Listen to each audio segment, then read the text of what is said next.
Si yo hago esto para escribir en el pizarrón, ¿puedo escribir en el pizarrón? Y se va a ver ahí. Ah, bien. Uso el pizarrón y después vuelvo a abrir. Ok. ¿Sabes lo que no tengo? Eh, Me olvidé. Ya comenzamos.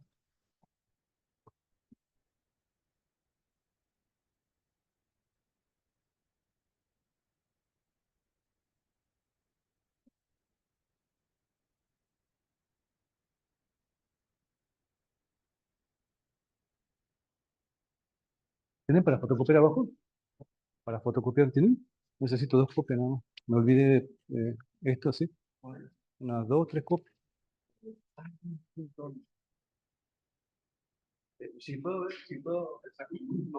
Sí, sí. Si no, busco acá el pendrive con el archivo. ¿Lo querés? Ah, bueno, de última, si no conseguí, me vuelvo un ratito yo hasta mi trabajo.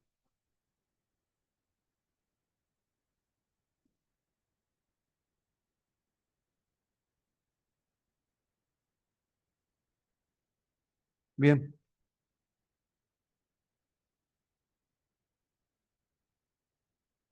Ah,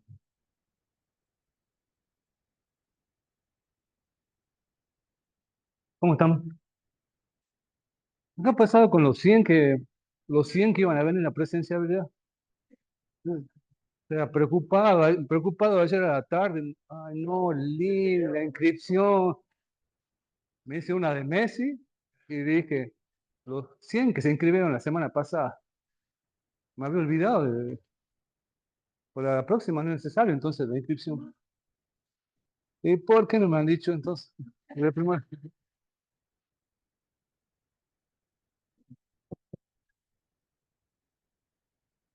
Es más, hasta podemos entrar en el curso de abajo. Es más, podemos entrar hasta en el quincho también. Porque nosotros cuando armábamos las clases, estábamos con el problema ese. El quincho no, el quincho sí, porque en el quincho entran 80 nada más, y somos 100 en la presencialidad. Entonces, no, siempre el quincho quedaba descartado. ¿Te acordás? Siempre descartábamos el quincho, ¿no? Porque eran 100. Así es.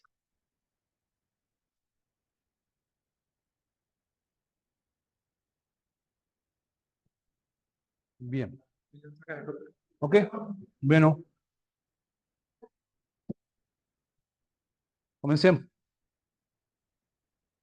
¿Se acuerdan que la semana pasada habíamos quedado más o menos en que en, el- en nuestra sociedad, en la sociedad, en todas las sociedades, ¿no? En la sociedad argentina, en la sociedad jujeña, o sea, dentro de Jujuy, eh, cada grupo, cada sociedad, si consideramos San Pedro, Ledesma, los distintos grupos de personas, de poblaciones que hay, en todos estos lugares hay conocimiento, ¿no? O sea, que tengo acá micrófono, si se escucha. Por eso no podemos enganchar el audio, porque no se engancha. ¿Me escuchan allá? Más o menos. Si quieren venir más adelante, no hay problema, ¿no? Yo no voy a caminar. Si quieren, entonces, en la, so- esta es la sociedad. Hay dos tipos de conocimiento, ¿no? Esta es la sociedad. Tenemos dos tipos de conocimiento. Lo que sería uno, el conocimiento, yo le había dicho que el conocimiento popular,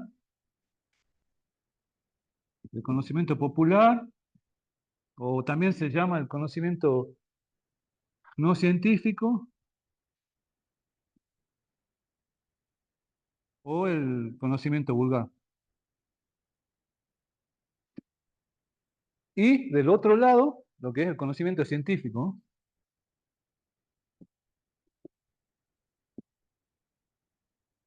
¿no? Acá hay dos puntos que son importantes a tener en cuenta. En primer lugar,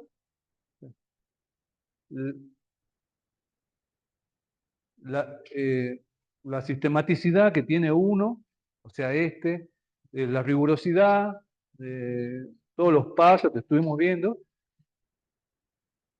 en parte, no todo, pero en parte, tiene no quizás la misma rigurosidad o los pasos planteados de esta forma, pero tiene otro tipo de conocimiento, no en todo, ¿no? Pero en muchos aspectos, en parte de este conocimiento popular, ¿cómo está? Hay una tradición histórica, ¿no? Una tradición cultural, porque pensemos una cosa, les doy un ejemplo. El Estado argentino se crea hace 200 años, 1825. O sea, los hospitales, no había instituciones, estaba la colonia. Renato del Río de la Plata. Entonces uno, ¿qué había antes? O sea, si no estaban las instituciones, no había hospitales, no había Estado, no había ciudadanía, no había nada. ¿Cómo se organizaba? Se organizaba por el virreinato del Río de la Plata, el rey, ¿no? Pero tomemos el caso de los hospitales, por ejemplo. No había hospitales, entonces no había muchos médicos, muy pocos médicos. ¿Y qué hacía la gente? La gente se moría, porque las enfermedades, no es que las enfermedades, o muchas de las enfermedades, surgieron después que se crea el Estado. Las enfermedades siempre existieron, muchas de ellas siempre existieron, algunas llegaron con los españoles, pero otras existían. Por ejemplo, Bartolomé de las Casas, el misionero que llegó en el siglo XVI.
por esto.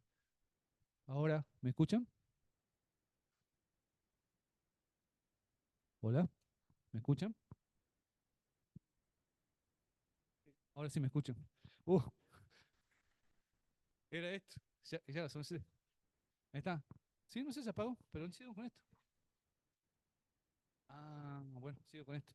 Entonces, bueno, le hago un pequeño resumen de Bartolomé de las Casas y después continuamos con esto de la diferencia. Entonces le estaba diciendo que en Bartolomé de las Casas, o sea, los registros históricos planteaban que las personas ya usaban las cortezas para curar la malaria.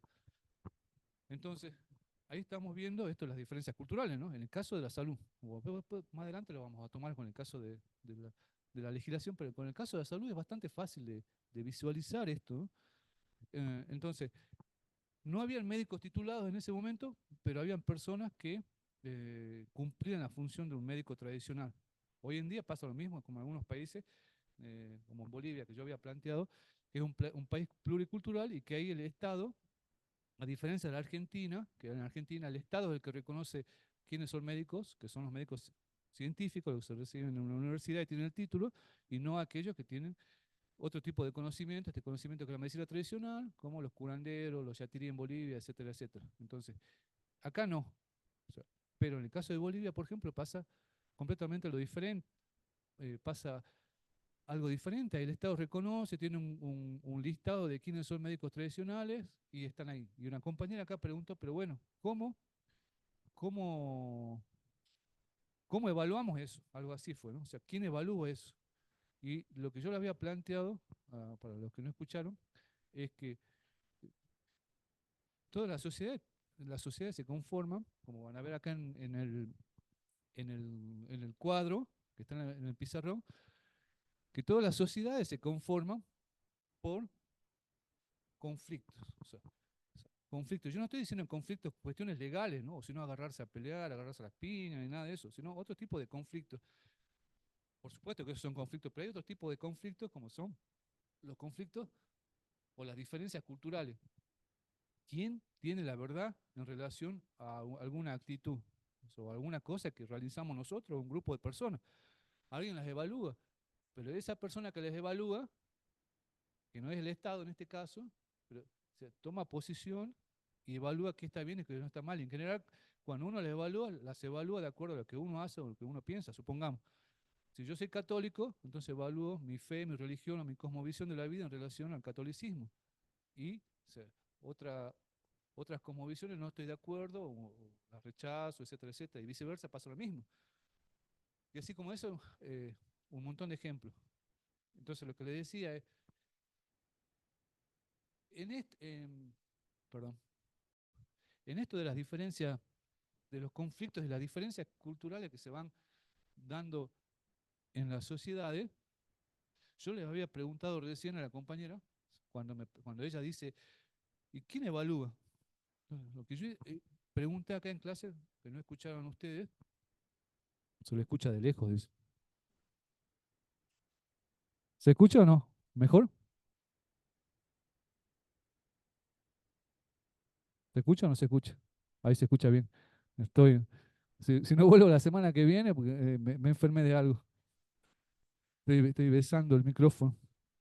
Bueno, les decía que en esto de la sociedad y los conflictos,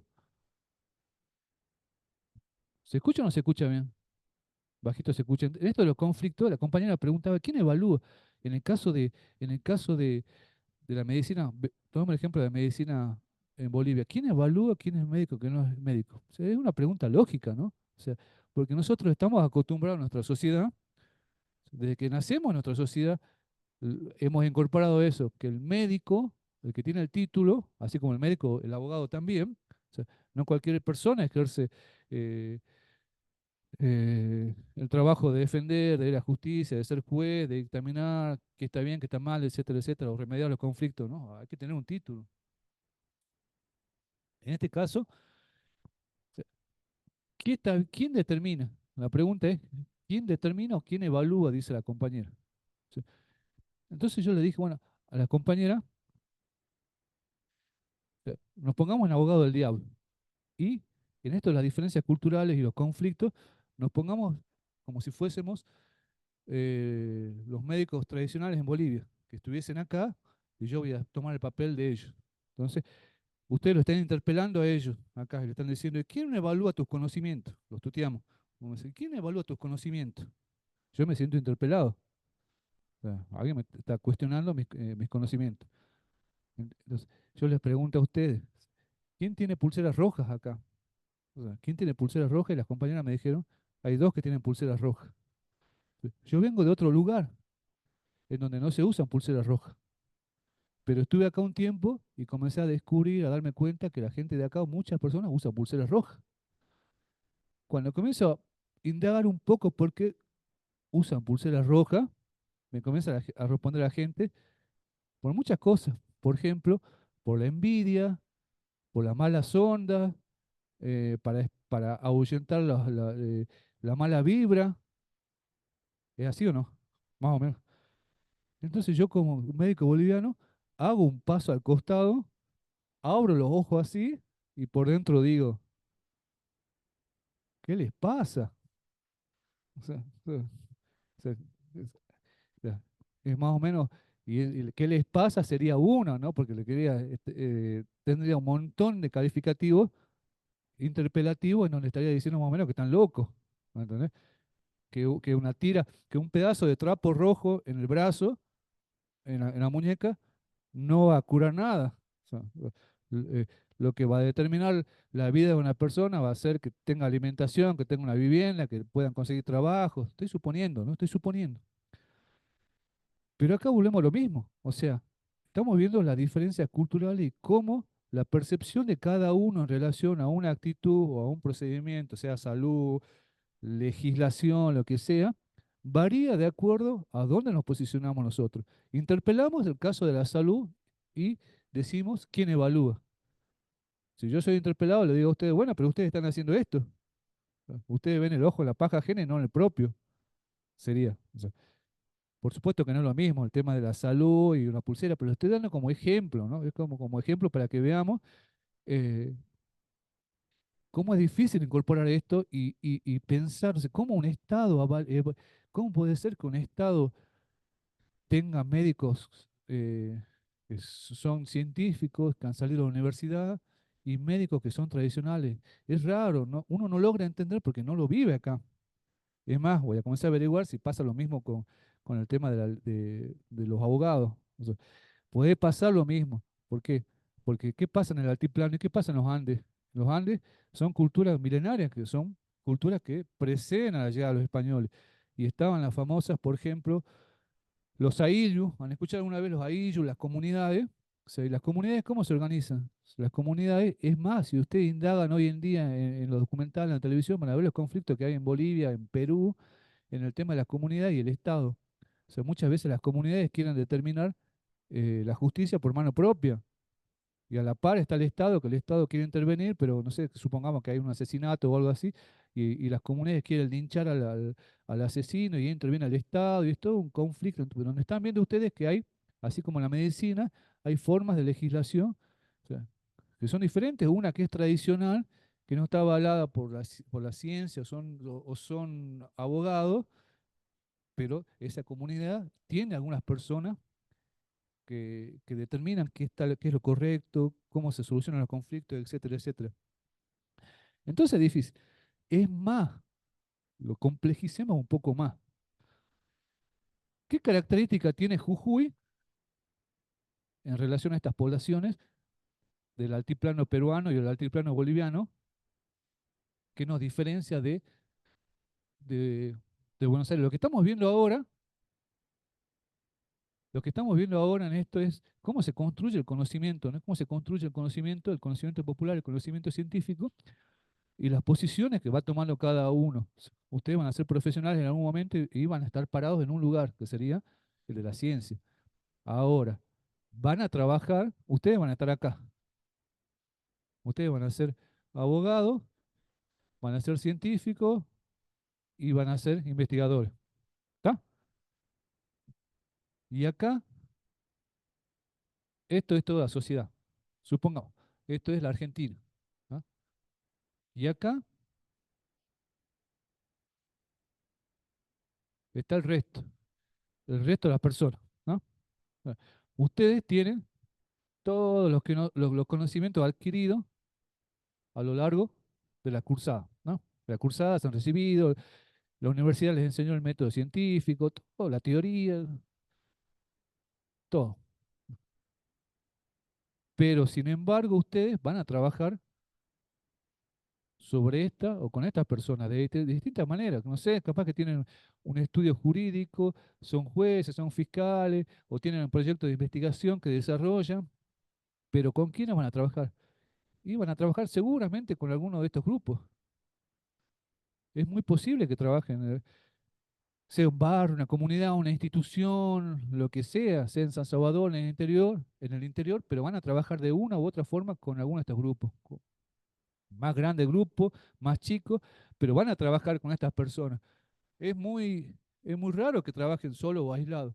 Capaz que en alguna etapa de su profesión trabajen solo, no sé, hagan un análisis de la Constitución, se hace un análisis más teórico, pero en algún momento van a trabajar con estas personas. Y estas personas son las que desarrollan muchas de estas prácticas, ¿no? En el cotidiano. O sea, esto de la pulsera, por ejemplo, u otras más. Ah, y todo lo que hacen las personas van a, van a chocar o se van a interpretar. Le doy un ejemplo, miren como para que le doy ejemplo extremo para que ustedes se den cuenta. Le conté el caso este de cuando yo fui a hacer entrevista con los médicos en la quebrada. Apenas había terminado la facultad, no sé, me contrata gente de Buenos Aires, un instituto, eran de ciencias políticas, economistas, era una institución de Buenos Aires que recibía fondos de eh, eh, una organización internacional, que no me acuerdo, no es la Organización Mundial de la Salud, es otra que tiene un poco más, ya me voy a acordar. eh, y recibía fondos para trabajar el tema de los adolescentes en Argentina, en distintas regiones, y trabajaban en la región de Jujuy y tenían que hacer entrevistas a los efectores. ¿Sabes lo que son los efectores? Efectores. ¿Nunca han escuchado? Efectores. Efectores de la salud. Los efectores son los profesionales de la salud, médicos, enfermeros, se lo generaliza de esa forma. Yo tampoco sabía. Cuando me dicen en la entrevista, tienen que hacer entrevista a los efectores, me tocaban los médicos a mí. Entonces hice una entrevista a unos médicos y el tema era los adolescentes y los problemas de salud en general, ¿no? Yo tenía que hacer entrevista y consultarle a los médicos. Ya tenía determinado qué médico, eran como 10 médicos, así tenía que preguntarle cómo era el tema de la salud, los problemas de salud que él evidenciaba. Y me toca un médico de Maimará, perdón, de Maimará, una mujer. Voy, la entrevisto, ¿no? eh, le presento, le presento el consentimiento informado. ¿Saben qué es el consentimiento informado? Yo les voy tirando datos para que si no lo saben, ¿saben lo que es el consentimiento informado? Lo vamos a ver más adelante cuando veamos lo que es el armado del proyecto, de todas las etapas. Pero ¿saben lo que es el consentimiento? ¿Han escuchado alguna vez? ¿Sí? ¿Quién sabe? Hablen, no tengan miedo. Le transmito mi... ¿Quién sabe? ¿Alguien sabe? Yo escuché a algún valiente que dijo que sí. Supongamos, el, el- el- el- el consentimiento informado. Supongamos, yo hago una investigación sobre la adolescencia. No, supongamos, a ver, y tengo que ir a entrevistar a una familia. Y en esa familia, ¿qué pasa si hay menores? Les pregunto, ¿no? O sea, si hay personas de 15 años y están los familiares, ¿yo puedo ir a entrevistar al menor? En todo caso, debería tener el permiso del padre. Sí, de los dos padres, no de uno, de los dos. ¿Y eso cómo se hace? Se lo hace así, señora, voy a entrevistar a su hijo, ¿usted quiere? Sí, sí, sí, pasá. Después se arma el lío y lo que se dijo con las palabras no queda en ningún lugar. Entonces, el conocimiento eh, el conocimiento informado es un pequeño papel que se hace antes de hacer el trabajo de campo, en donde se dice, yo, Marcelo Fernando, director del proyecto tal, que desarrolla en la Universidad Nacional de Jujuy, estoy realizando una investigación que es avalada por UNICEF. UNICEF era la institución avalada por UNICEF para trabajar, y le explico todo. Es más, les puedo hacer un resumen y se lo presento. Y al final digo, usted está de acuerdo de que yo realice una investigación. En general se pone, no le voy a pedir datos, no le voy a pedir nombres, la información acá va a ser utilizada con fines académicos, se va a publicar, no se va a publicar, si se publica van a ser con fines académicos, no se va a vender la información o no va a ser para tener réditos económicos, todo eso se le explica. Y después al final, firma, ¿entiendes? Ese es el consentimiento informado. Por ejemplo, esto, sí. Eh, por ejemplo, en este proyecto que yo estoy diciendo, cuando llegó el proyecto acá, le pregunto esto para que usted, porque es toda una serie de pasos. ¿Saben que hay un comité de ética en Jujuy? ¿Saben lo que es el comité de ética? No, tampoco saben. Bueno, se va aprendiendo, ¿no? Uno va aprendiendo, o sea, yo tampoco lo sabía. El comité de ética en Jujuy está conformado por distintos profesionales de distintas disciplinas, ciencias naturales, por ejemplo, hay médicos, psicólogos, sociólogos, antropólogos, trabajadores, son un montón. Ese que está dentro de lo que es el gobierno de la provincia, esa institución está dentro de lo que es el Estado. Y los proyectos de investigación se los presenta a este comité, el comité los evalúa y los acepta o no los acepta. Pero en realidad no es que hay una legislación que diga que yo como investigador, si quiero presentar o desarrollar un proyecto, tengo que tener la aprobación del comité para que lo pueda desarrollar. No hay ninguna legislación, sino es una cuestión más ética, digamos. ¿Y por qué? ¿Qué pasó en el siglo XX? ¿Qué pasó a mediados del siglo XX en el tema de la salud a nivel internacional, que hizo un clic en relación a lo ético y la salud? ¿Qué pasó a nivel internacional? Mediados del siglo XX, 1945,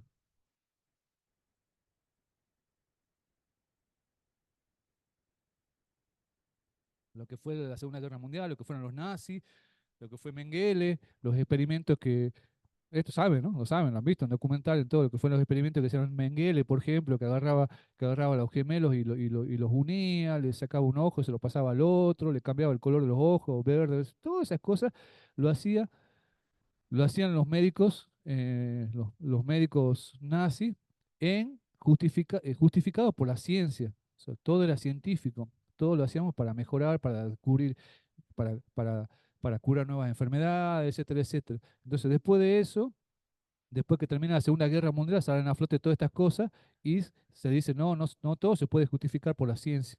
Entonces se crea un comité internacional el Comité Internacional de Ética, que si mal no me acuerdo, creo que estaba en los países escandinavos o ahí se hace, y se determina que no todas las investigaciones son libres de hacer en esto de la ciencia. Y se crean estos comités de ética.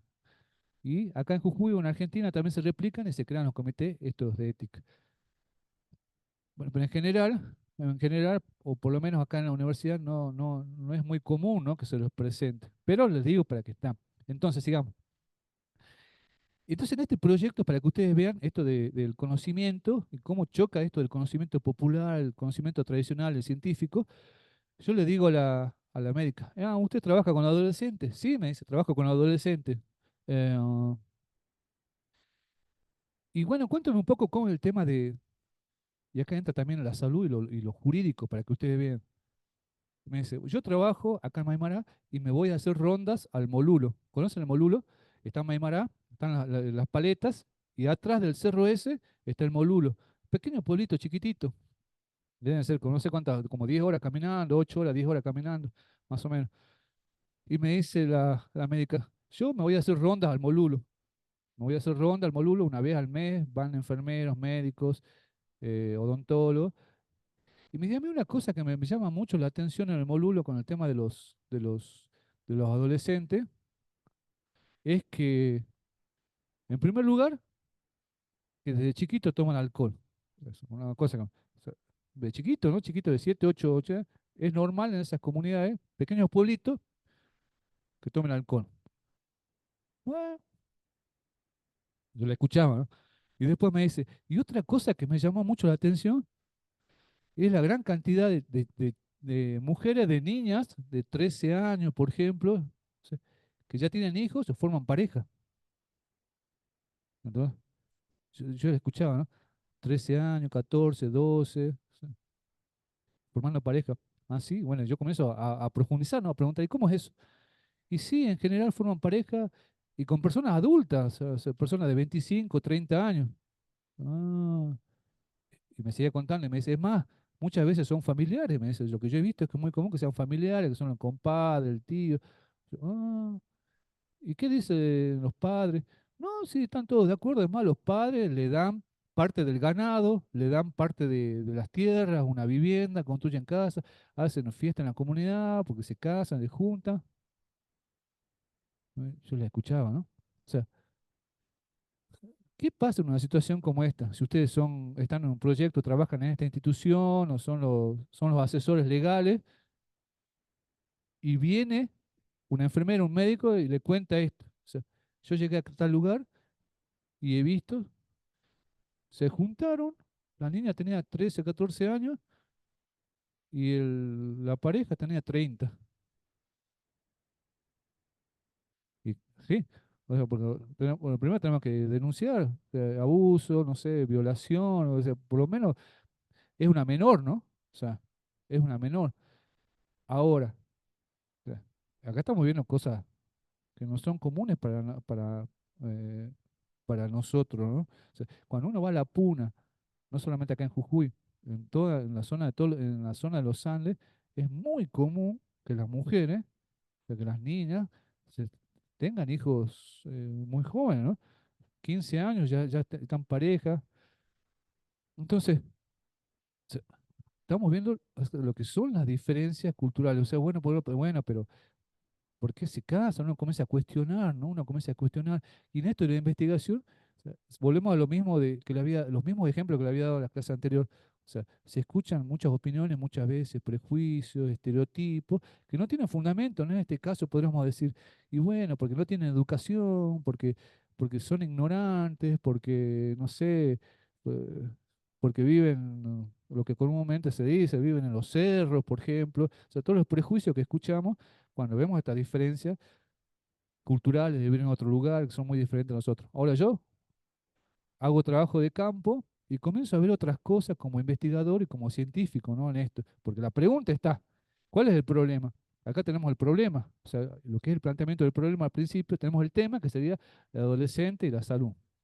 Tenemos el planteamiento del problema que yo lo he visto cuando entrevisto a una persona, que la persona me dice que las menores se casan con adultos y está avalada por la comunidad. Entonces ahí tengo un problema. Entonces, ¿qué decido hacer?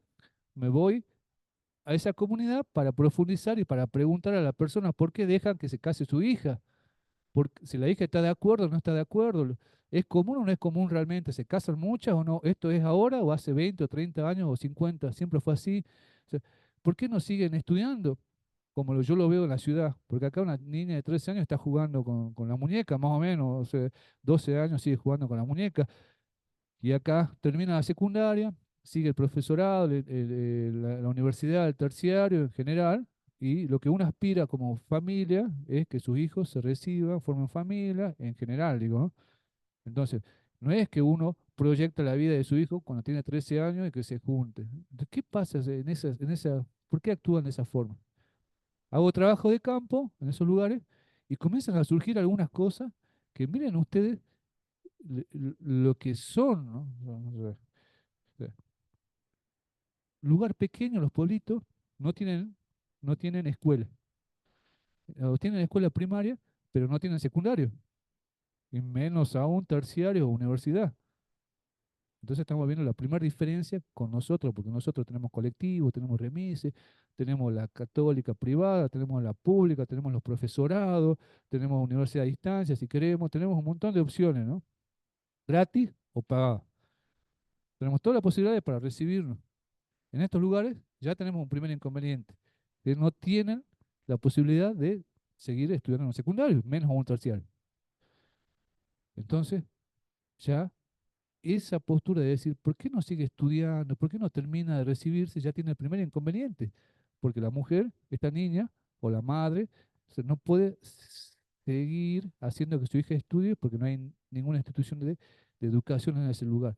Lo que tiene que hacer la madre es trasladar a la hija a estudiar a la ciudad, supongamos sea Tilcar, Humahuaca o Abrapampa. Tiene que recorrer 5 horas, 6 horas. ¿Qué implica eso? Si se va a la ciudad o al pueblo, tiene que vivir, tiene que comer, fotocopia. Supongamos que tiene algún familiar. Y acá viene la otra gran diferencia en esto de lo que uno percibe sobre el otro.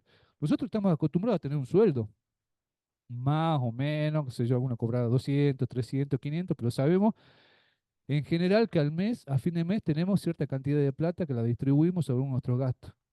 Pero eso no pasa en todos los lugares. No en todos los pueblos en la provincia de Jujuy, en los pueblos más chicos tienen las familiares esos ingresos. ¿Por qué?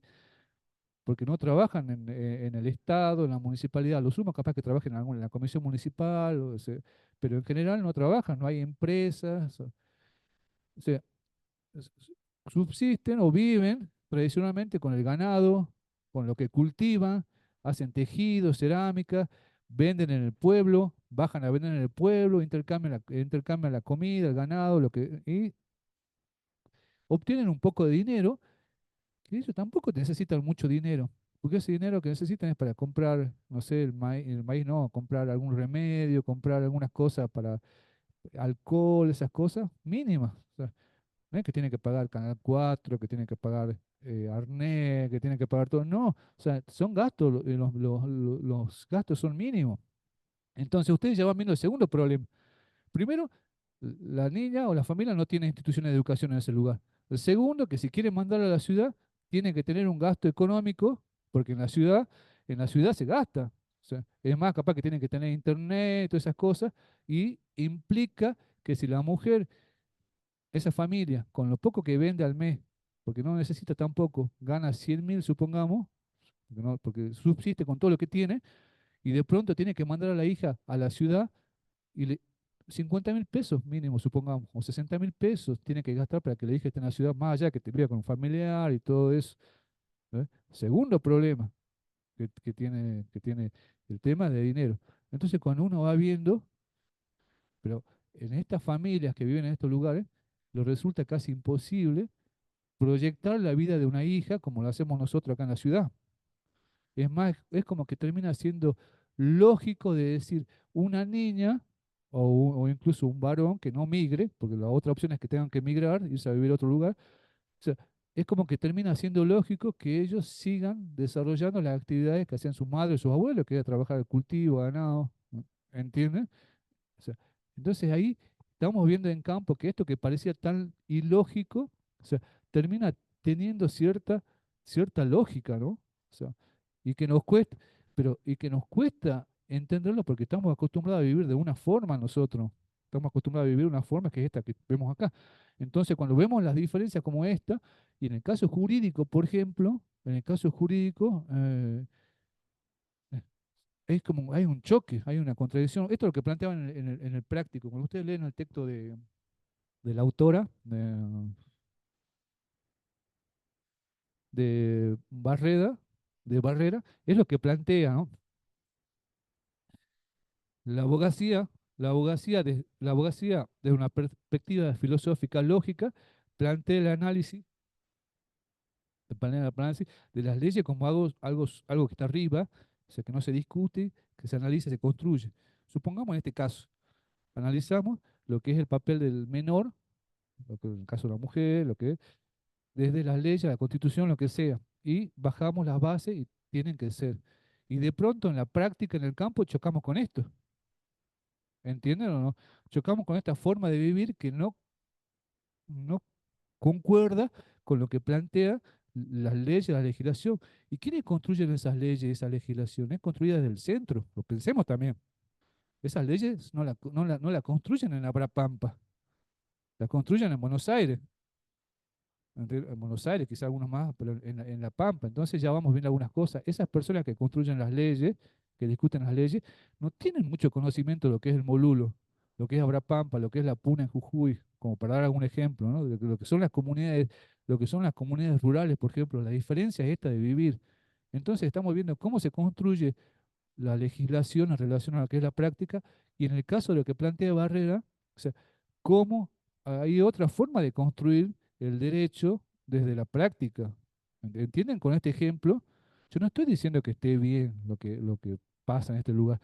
Lo que estoy diciendo es que el análisis de esto requiere conocer el terreno y, bueno, y plantearlo en la discusión, bueno, pues, entre los juristas, no sé, el juez, o sea, entre todo el ámbito jurídico. ¿Entendieron esta parte?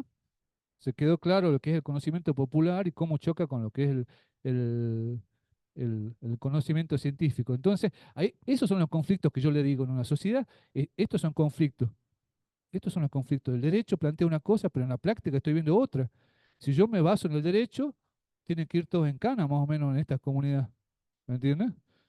Eh, Hay otras situaciones, hay un montón de situaciones, me voy acordando algunas. ¿Han escuchado alguna vez la rameada? La rameada, la rameada, ¿nunca han escuchado? Hay una tradición, digamos, como para decirlo de alguna forma, en la zona de los Andes, que es histórica, se- que, a ver, ¿cómo se lo explico? Supongamos, a ver, le doy el ejemplo más concretamente, para a ver que se entienda. En estos pequeños pueblitos de los Andes, o sea, en pueblitos rurales, comunidades indígenas, muchas de ellas, hay fiestas, realizan fiestas, y en estas fiestas muchas veces, antes de las fiestas también, por supuesto, entre las mujeres, los adolescentes, todo hay una situación eh, de- ¿cómo se llama cuando eh, el varón la seduce, la está sí, hay un cortejo previo quizás en donde hay mm, deseo de ser novio, me gusta, no me gusta, ¿han visto ustedes lo que los adolescentes dicen, el histeriqueo este? ¿Han visto que dicen así el histeriqueo este? Bueno, más o menos como para que me entiendan, ¿no? O sea, las diferentes formas de terminación que se pueden usar en esto. Entonces hay todo un cortejo y llegan las fiestas esta, consumen alcohol y se produce una situación muy extraña que se llama rameada. La rameada, en un momento de la fiesta, es que el varón le agarra a la mujer, a la chica, y la toma por la fuerza y la saca de la fiesta. La agarra, la agarra del brazo, por eso se llama rameada, ramear. Entonces la chica no quiere salir, no sé qué hace, pero él insiste y la termina sacando de la fiesta, y bueno, afuera, no sé, se imagina. Pero eso no está mal visto por la comunidad. Se lo llama, es algo natural. Es como que está consensuado de alguna forma. Ahora, no quiere decir que no pueda pasar algo que no sea consensuado. Es más, yo tengo conocimiento de otras colegas que fueron creo que fueron antropólogas de Buenos Aires a hacer el estudio a la Puna y se metieron en una de las fiestas estas.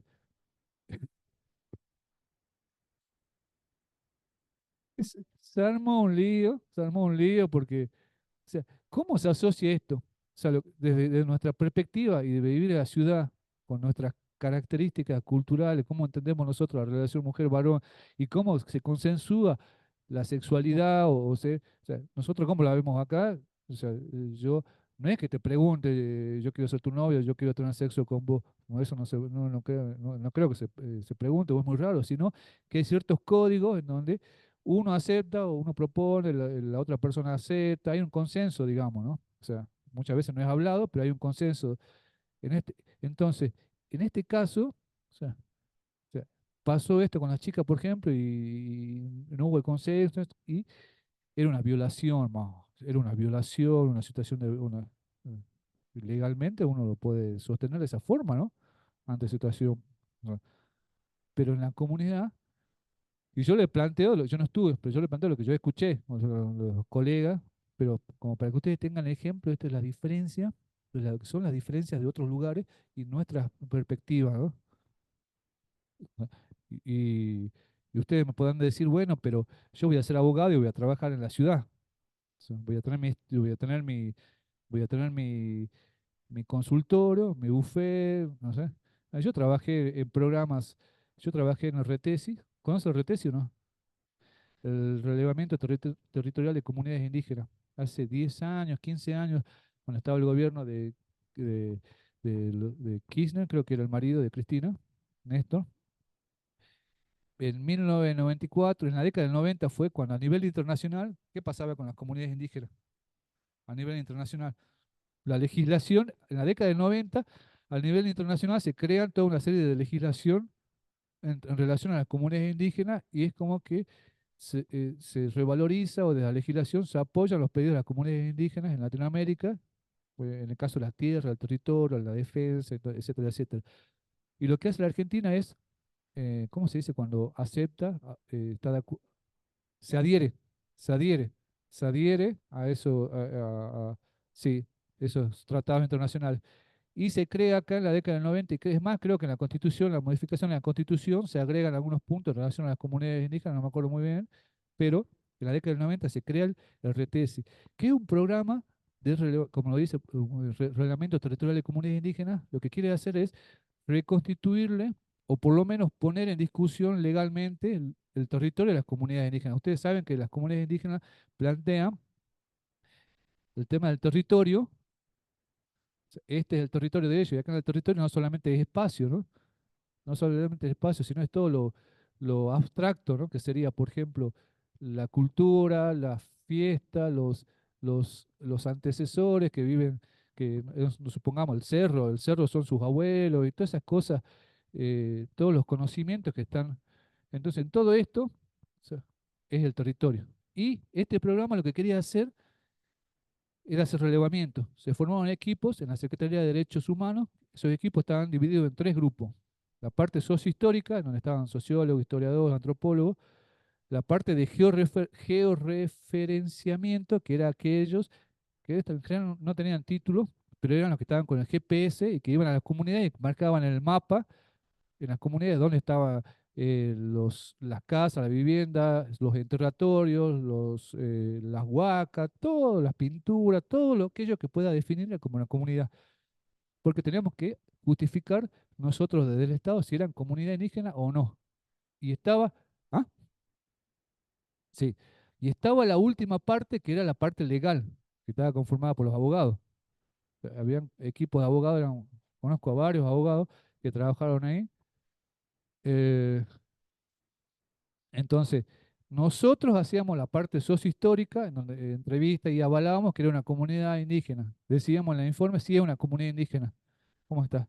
Después tenían el mapa con todos los puntos, eh, cementerios antiguos, donde estaban las pinturas, donde estaba el ganado, donde cultivaban, si subían a la punta del cerro para llevar el ganado, todas esas cosas estaban en el mapa.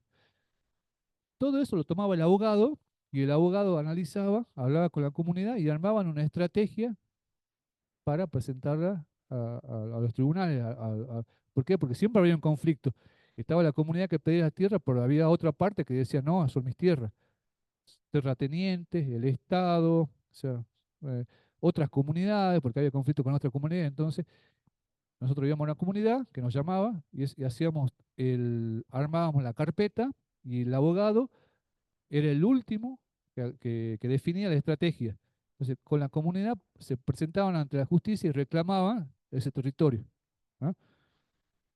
Entonces, lo que les quiero decir es que, o sea, ustedes podrán querer trabajar acá en la ciudad, pero qué sé yo, las cosas del destino, o sea, las cosas del destino, los proyectos donde se inserten o en alguna institución que trabajan en el Estado terminan trabajando en distintos lugares de la puna, o sea, tienen que estar preparados.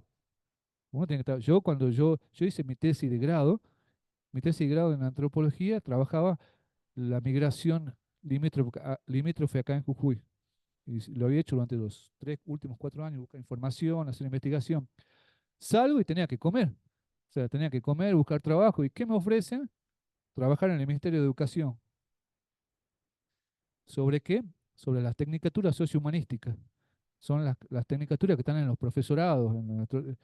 Yo no sabía nada de educación. O sea, no sabía nada de educación, no sabía nada de tecnicatura, tecnicatura en turismo, tecnicatura en comunicación, en desarrollo rural. Y cuando me llaman a mí, me contratan, no me preguntan, Fernando, ¿vos qué título tenés? Tengo este. ¿Vos sabés algo de educación?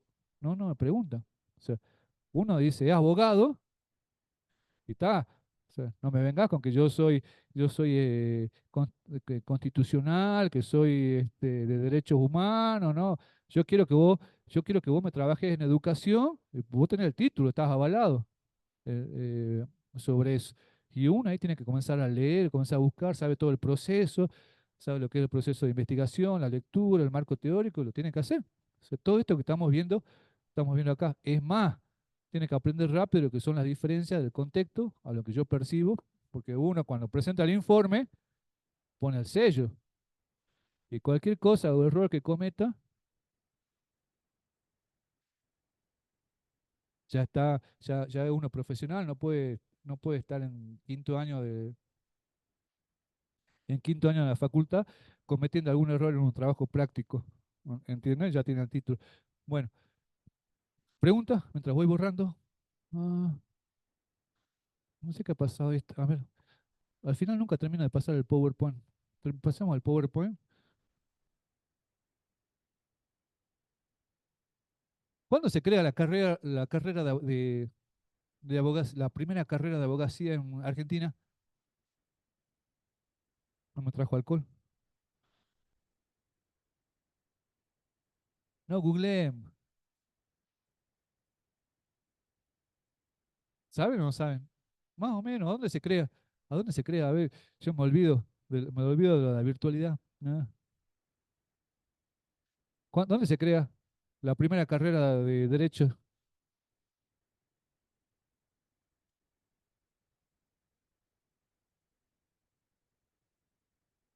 Córdoba, dice el compañero. 200 años, está bien. Entonces, ¿por qué no se enciende esto? Ah,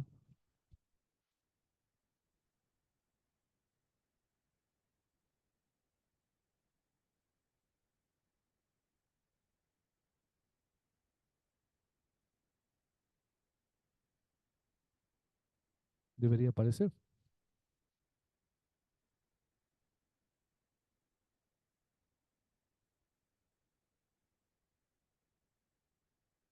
Ahí está. Entonces, se crea de esos 200, 300 años. Y en Jujuy, hace un año, 2 años.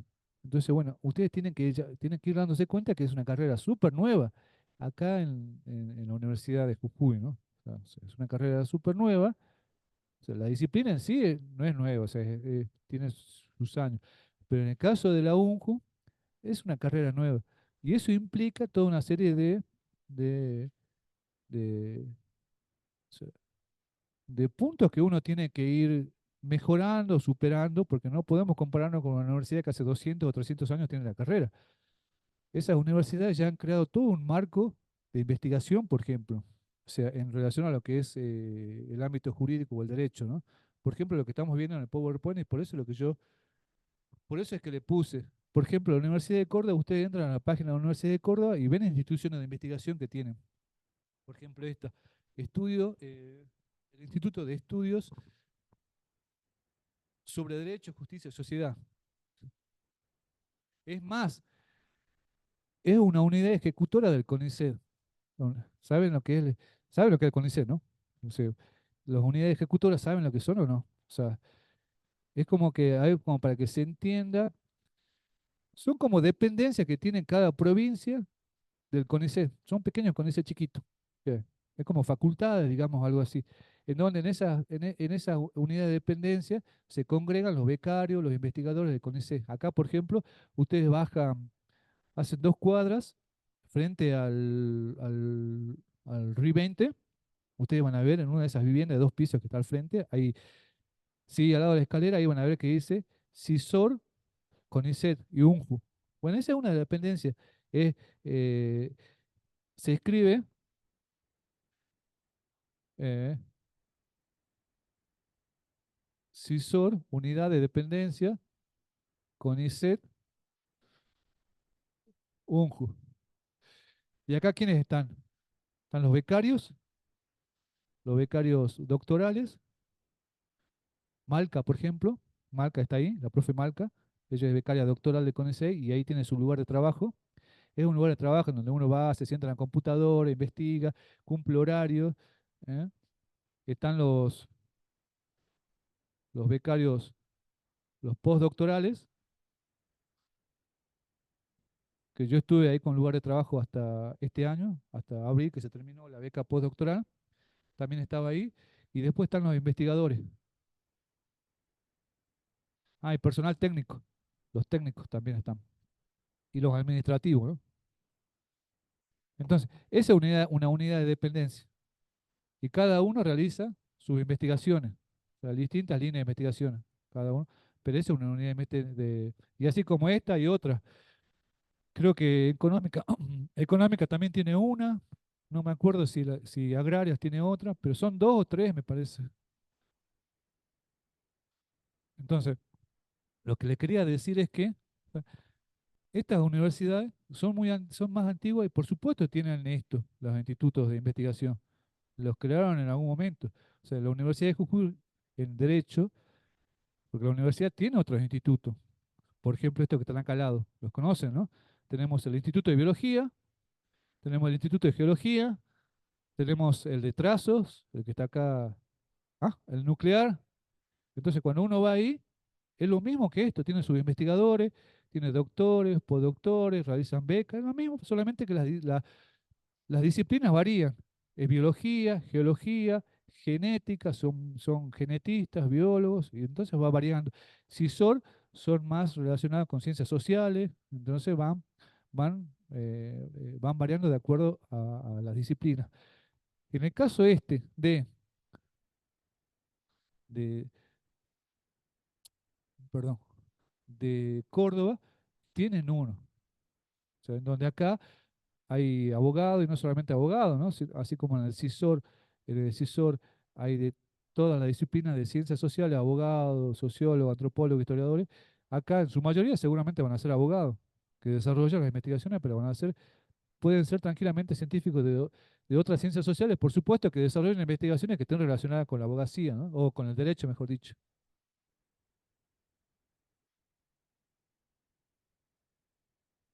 Tienen las publicaciones, las tesis. Por ejemplo, esta es una revista de derecho. O sea, acá tampoco tenemos revista de derecho todavía. Se está por crear una revista de derecho. Seguramente este año o el año que viene sale una revista de derecho acá en la escuela. Pero acá ya tienen. Y son todas estas publicaciones, son investigaciones que van haciendo en este caso, por ejemplo, los abogados. Son todas investigaciones que se las sube como artículo.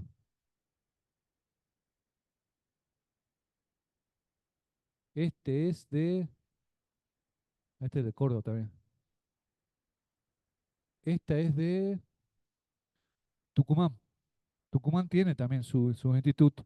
Tucumán creo que tiene dos, o Córdoba, no sé, hay uno que tiene dos. Pero lo mismo. Ah, y esta es la UBA. La UBA tiene un montón. La UBA tiene como 10. Todos esos son institutos, son como 10. Están, ya están recontra especializados ellos, porque por ejemplo acá, Centro de Estudios sobre Derecho Industrial. O sea, cada instituto está recontra especializado y ellos investigan sobre derecho industrial, sobre derecho penal, Centro de Estudios de Ejecución Penal. O sea, son especializaciones. Acá todavía, como recién comenzamos, son más generales, ¿no? Si se crea un instituto, o en el caso de Tucumán, o sea, son más bien generales. Pero acá cada uno de estos institutos de investigación son eh, particulares, ¿no? Y bueno, y lo que son las investigaciones y lo que son y las tesis. ¿Qué ha pasado? ¿Por qué? ¿De dónde llega? Uh, ¿Desde dónde llega?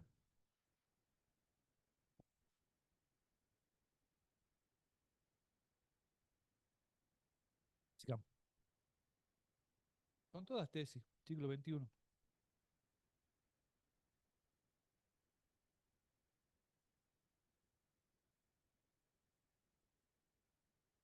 Y acá estamos viendo, ¿le pasé esto la semana pasada o no? No me acuerdo. Acá estamos viendo cómo se construye el conocimiento científico.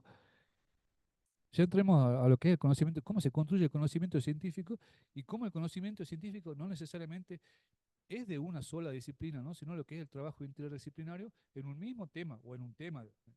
Como el caso de Newton. O sea, ustedes lo conocen bien. ¿Qué es lo que pasa? Estaba sentado, se cae la manzana y que Newton, que venía de las matemáticas, de las ciencias exactas, ¿qué es lo que dice, lo plantea? O sea, que la manzana se cae por la gravedad. O sea, y crea lo que es básicamente lo que es la teoría, bien sintético, ¿no? Pero otro profesional, otro investigador de otra disciplina puede trabajar sobre lo mismo desde una perspectiva diferente desde su propia disciplina.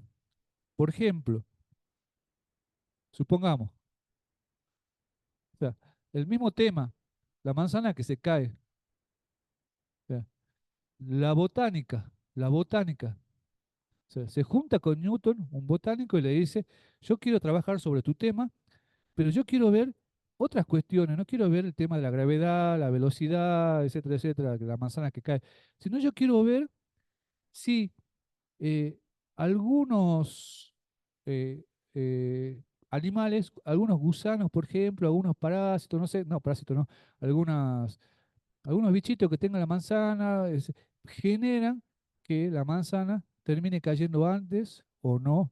Entonces, yo quiero ver cómo los animales, ciertos animales, producen la manzana que caiga o no caiga. O sea, estamos viendo lo mismo, pero desde otra disciplina.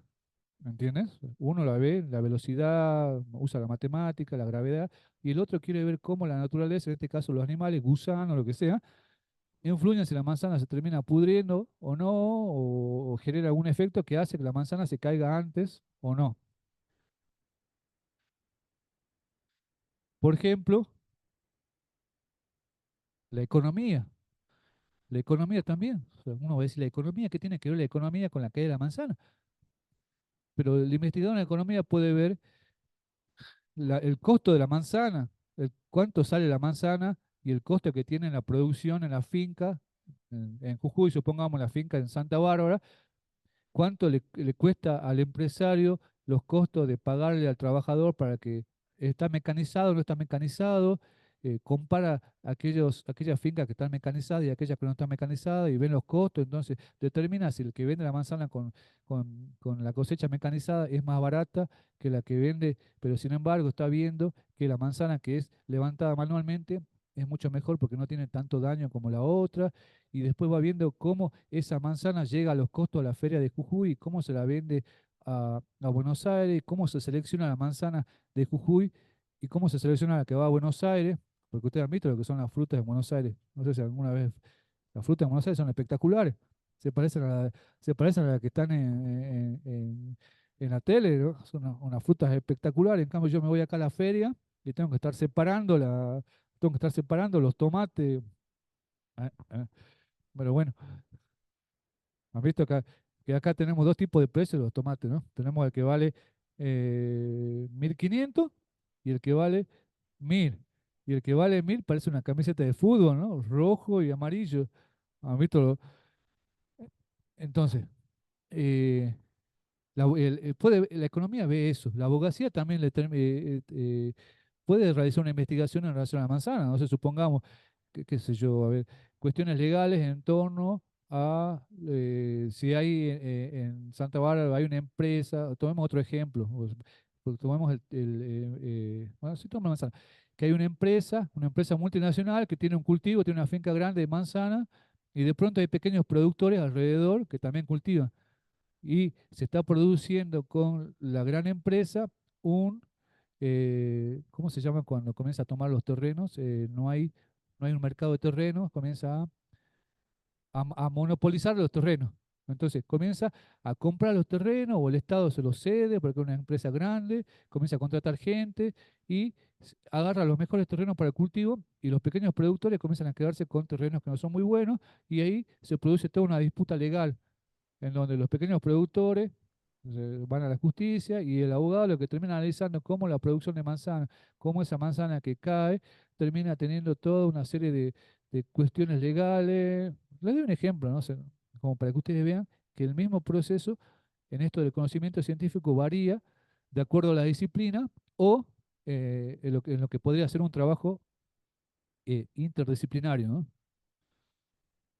Bueno, y acá ven todas las disciplinas que pueden entrar en el caso este del ejemplo. En esto del conocimiento vulgar, ¿ustedes conocen este famoso mito? ¿Lo conocen o no?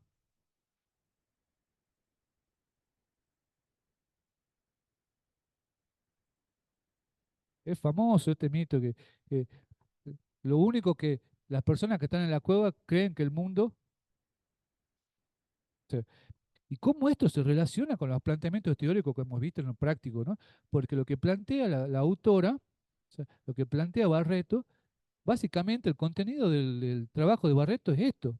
O sea, cómo hay una producción que tiene una mirada del mundo. O sea, lo que plantea Barreto en relación a lo que son las teorías, o sea, ¿en qué se basa Barreto? Cuando lo leyeron ustedes, lo que plantearon, lo que vinieron ya al práctico. Barreto se basa en un posicionamiento teórico de la legislación anglosajona, ¿no? Lo que está diciendo básicamente es que las corrientes teóricas en derecho hoy en día las están, son las que están creando el nuevo derecho, o por dónde va el nuevo derecho, son las corrientes teóricas anglosajonas. Y ese nuevo derecho, ¿cuál es? El contrapuesto con la lógica del derecho. O sea, el derecho basado en la práctica, que es el texto que hace Barreto. No por nada Barreto está haciendo el doctorado en la Universidad de Connect, no me acuerdo cuál es, en una universidad de Estados Unidos, ¿no? O sea, ella el planteamiento que realiza es un planteamiento con las nuevas corrientes teóricas de la abogacía o de derecho, basadas no en la lógica, sino en la práctica. El otro lado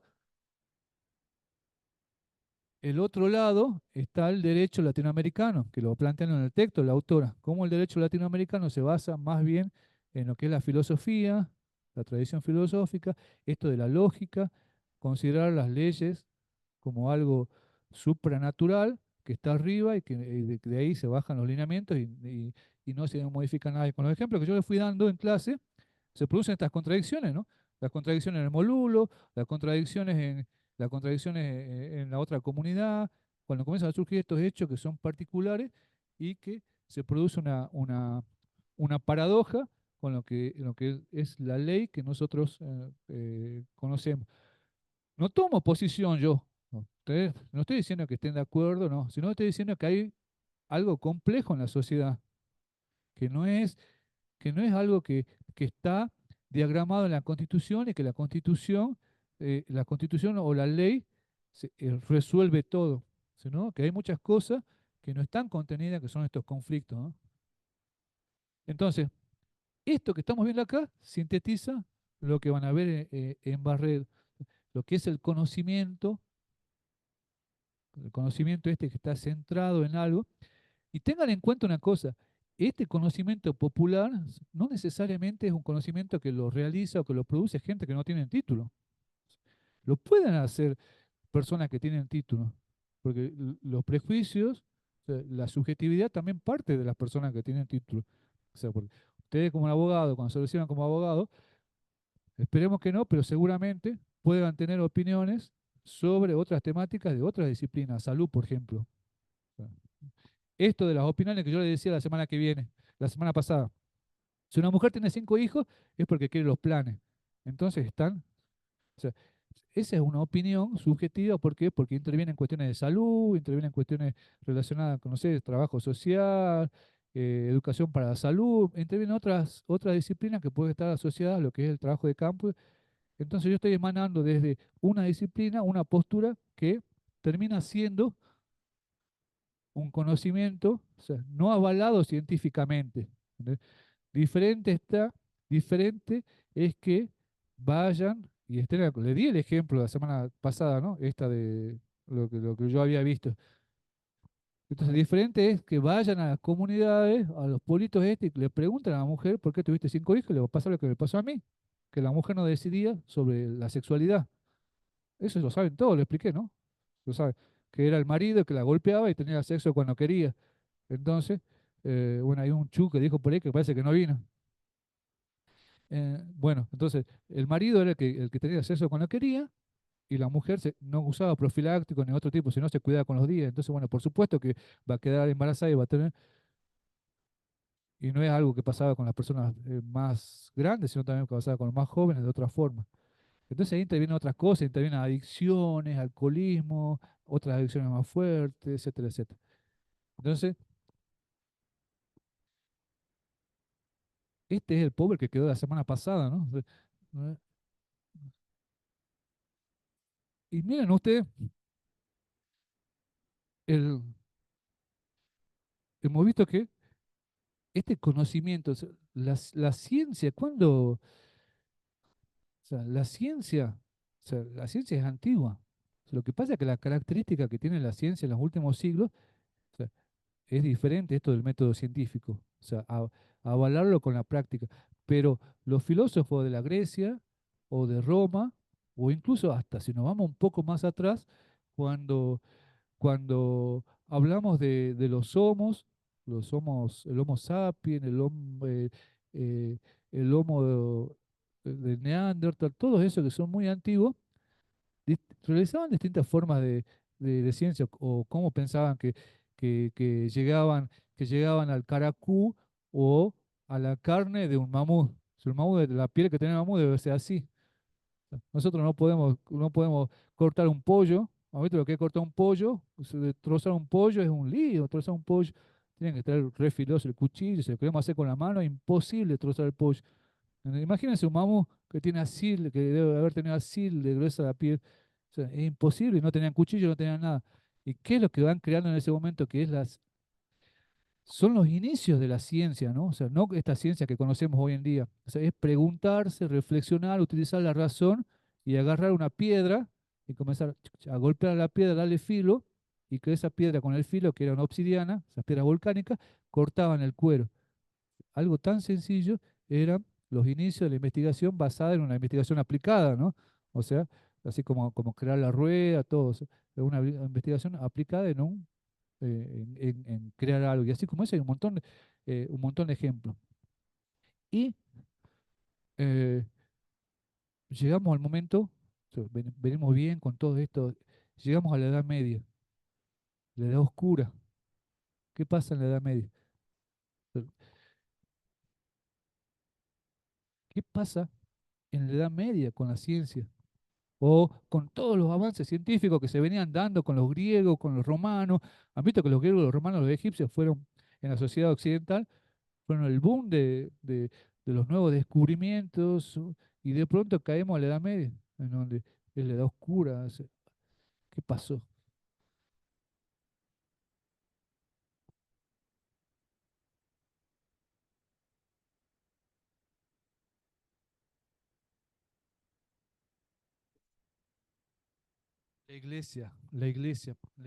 La influencia de la iglesia, ¿no? Que la teoría teocéntrica, por ejemplo, que el sol gira alrededor del mundo, que no se discute nada en relación a lo que era la palabra, las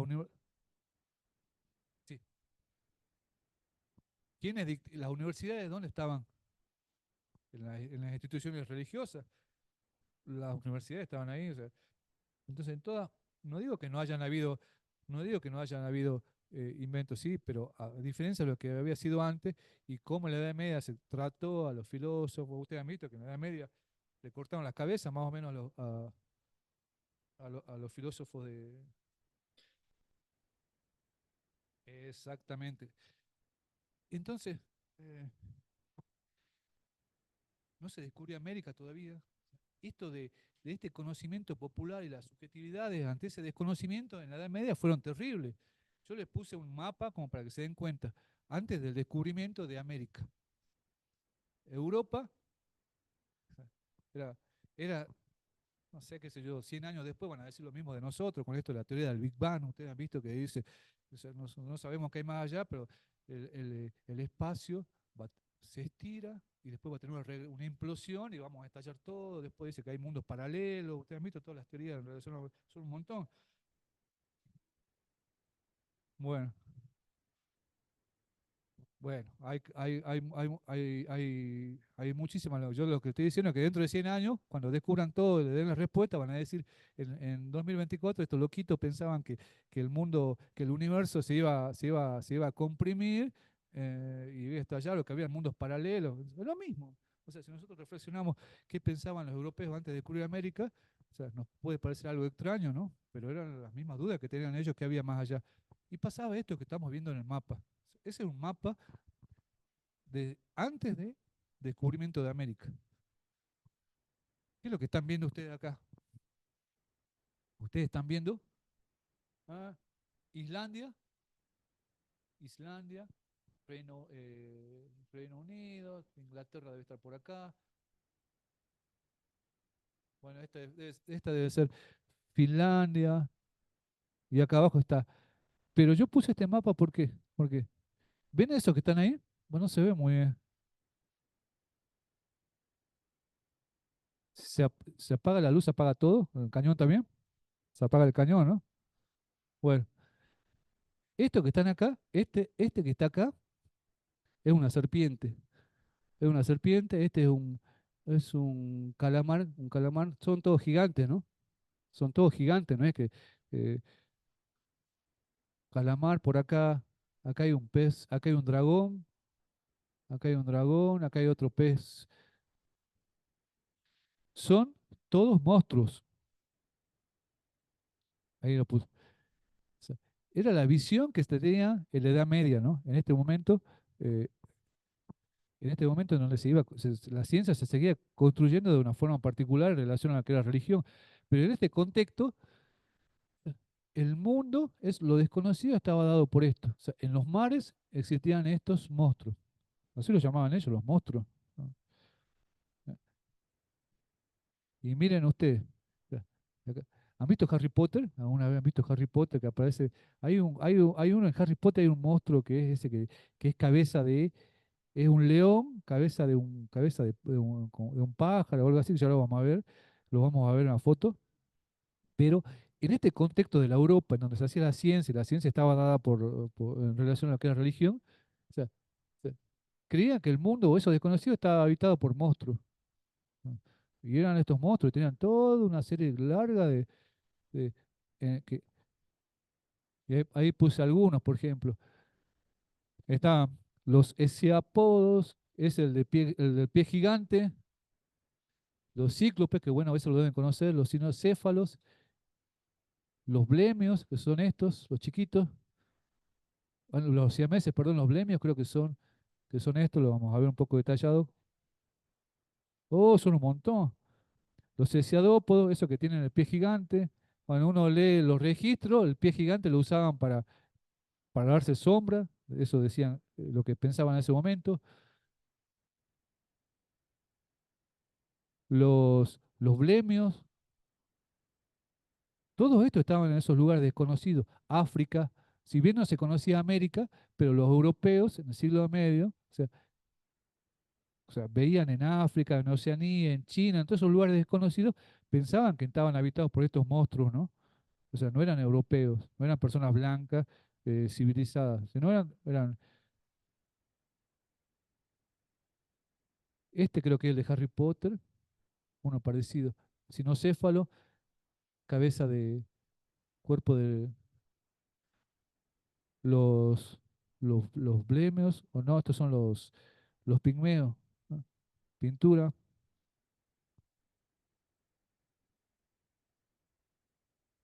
Entonces, vamos al otro, deme un segundo,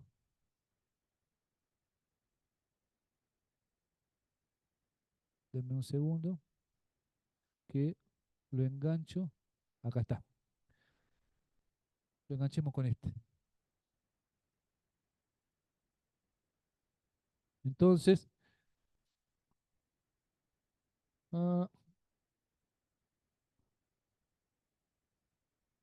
bien, nos adelantamos.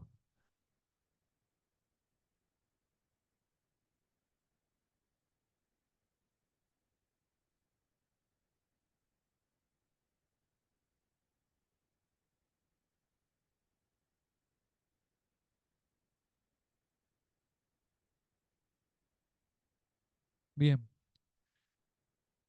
con esto de los problemas ya volvemos otra vez al tema de los monstruos. Vamos un poquito atrás. O sea, lo que había hecho los pasos de la ciencia, ¿no? Esto que están viendo acá es lo que vamos a ver en la segunda parte de la materia, que sería el proceso de lo que es la ciencia, ¿no? De- el método, tener un problema, investigación, cómo está contenido, y que esto está ubicado en un momento específico de la historia de la humanidad, que sería este, más o menos acá, siglo XVIII, se crea toda esta visión de lo que es la ciencia, ¿no? El método científico y todos los pasos. Pero ¿qué había antes de esto que estábamos viendo ahora? O sea, la ciencia no es una creación del siglo XVIII o en ese momento, las características actuales sí, pero si si uno ve lo que es la historia de la investigación a lo largo del tiempo, comienzan a surgir estos problemas o estas características, digamos.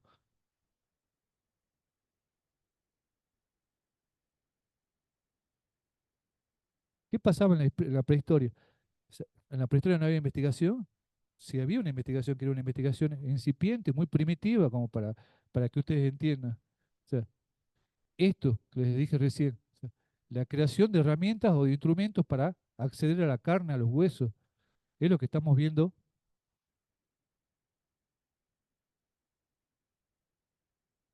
750.000 años. Eso que están viendo ahí, 750.000 años. Vamos ahora, casi 1.000.000 de años se tienen los registros de estas herramientas. La famosa, la famosa hacha de mano para cortar el cuero, para cortar los huesos. Eso es investigación. Es el razonamiento que nos diferencia de los animales. Es el razonamiento que nos diferencia de los primates.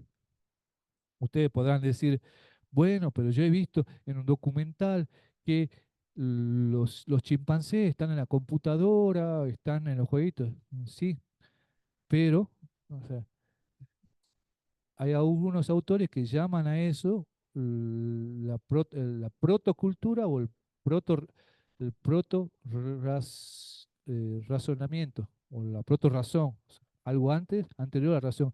¿Qué es lo que define al animal del ser humano? El razonamiento y especialmente la abstracción. O sea, la abstracción es, o sea, la persona que crea esto sabe en la abstracción que con eso accede al hueso y accede a la carne.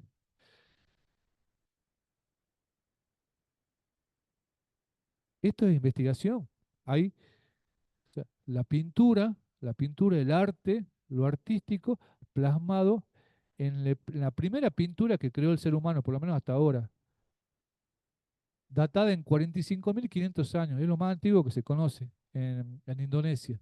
O sea, son las formas en donde el ser humano iba progresando en esto de la investigación y, y lo incipiente de lo que era la ciencia en su momento, ¿no?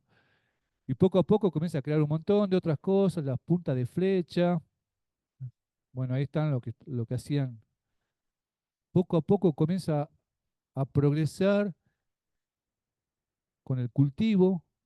Vemos ahí una pintura, un grabado desde antes de los egipcios, me parece que es por ahí, que, está, que están cultivando los primeros registros en el Mesolítico de lo que es el cultivo. Y venimos a esto. O sea, en Occidente, o sea, en Occidente en la sociedad occidental, los grandes precursores de la ciencia fueron los egipcios, los griegos y los romanos. Y los romanos especialmente en las leyes, ¿no? Bueno, entonces, ¿cuáles fueron los avances que fueron teniendo en la ciencia en ese momento? La escritura, bueno, el vidrio, los egipcios crearon el vidrio, son todos avances científicos que se van dando y son avances científicos que se plasman en algo técnico, ¿no? La creación de los mapas eh, cartográficos, la pasta dental. La pasta dental la crearon los egipcios, pasta de dientes. eh, los griegos, los romanos, muchísimo. Yo puse algunos nada más como para tener de ejemplo, lo que son. el asfalto, lo creo, un montón, o sea, hay de todo. Eh, el mecanismo de este me llamó la atención, que era un mecanismo para ubicar la luna, las fases de la luna, las estrellas, un montón de cosas. Lo terminan inventando los griegos y se lo encuentran con los registros, ¿no? La filosofía, la filosofía y de dónde nace lo que es el pensamiento hegemónico en derecho, ¿no? En Latinoamérica. O sea, de la filosofía en los griegos, los romanos,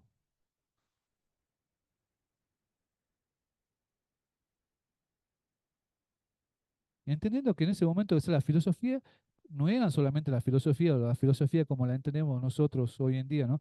Sino que esos filósofos trataban un conjunto de disciplinas, matemática, la lógica, o sea, eh, eran pluridisciplinarios, no estaba la disciplina tan diferenciada como es hoy en día, ¿no? Que está cada una bien diferenciada, sino era uno que sabía, eh, y esto pasó hasta el siglo XIX, ¿no? En Europa, por ejemplo, era muy común que uno sea abogado, así como Sarmiento. Sarmiento, ¿cuántos títulos tenía?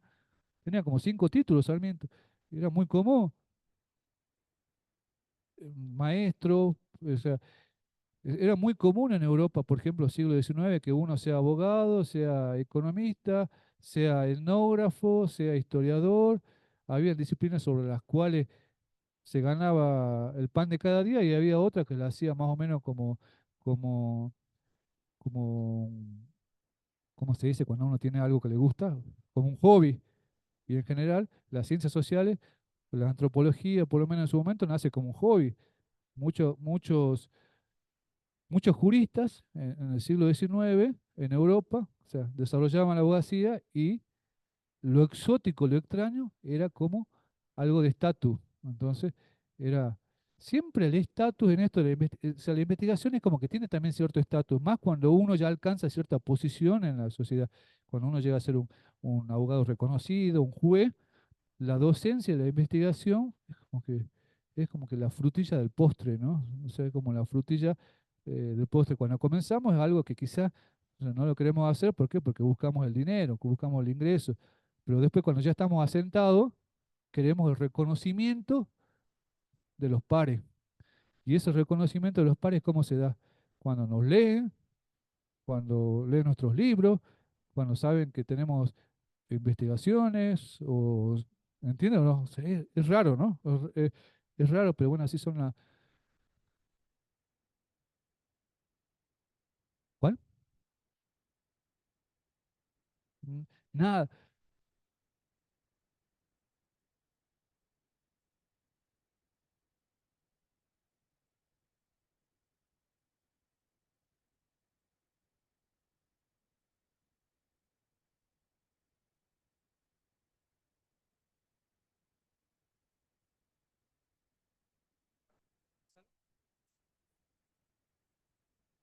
Eh, hola, hola.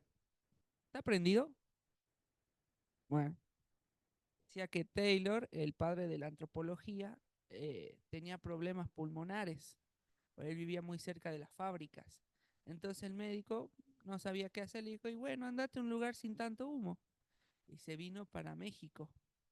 Y en México conoce un etnógrafo y Taylor tenía plata y el etnógrafo no. Y el etnógrafo le endulzaba el oído y le decía, vamos a Cuba, que ahí hay mujeres lindas, hay fiestas de muchos colores, hay, hay bastantes cosas lindas para ver. Y se fueron a Cuba y Taylor pagaba todo. Y después y el etnógrafo lo fue llevando por distintas culturas. Yo le, sobre alguna opinión sobre el compañero, o seguramente cuando dijo la compañera que tiene la pulsera roja, o la otra compañera, si yo le hago un comentario sobre lo que ustedes dicen, es para que aprendan, ¿entendés? No es que yo le voy a poner nota o no. O sea, ustedes están en la universidad y ahora es el momento de que cometan todos los errores habidos y por haber.